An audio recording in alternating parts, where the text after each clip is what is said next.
Halo lur, piye kabare? Ketemu lagi di channel Cak Saprul. Di video kali ini Cak Saprul lagi terutusan ke kota Pasuruan lur, yaitu yang lebih tepatnya di Kebun Raya Purwodadi, Pasuruan. Kira-kira bagaimana keseruannya? Tonton videonya sampai buyar. Di kebun raya ini untuk biaya tiket masuknya itu sekitar 30.000 per orang lur, dan sudah termasuk untuk biaya parkir sepeda motor.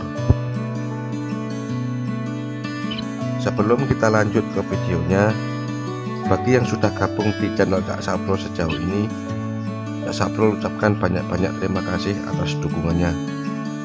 Dan bagi siapa saja yang baru gabung di channel ini, monggo dulur silahkan subscribe dulu dan nyalakan tanda notifikasinya supaya tidak ketinggalan video-video Cak Saprul berikutnya, dan supaya Cak Saprul lebih bersemangat lagi untuk bikin konten-konten yang lebih menarik.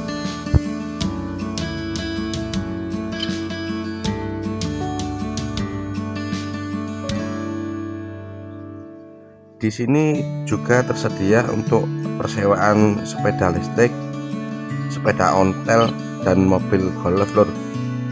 Dan untuk biayanya, untuk sewa sepeda ontel itu 30.000 per jam. Untuk sepeda listrik 40.000 per 20 menit, serta untuk mobil golfnya itu 250.000 untuk per jamnya lur.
Terima kasih dulur sudah nonton videonya, semoga bermanfaat dan terima kasih.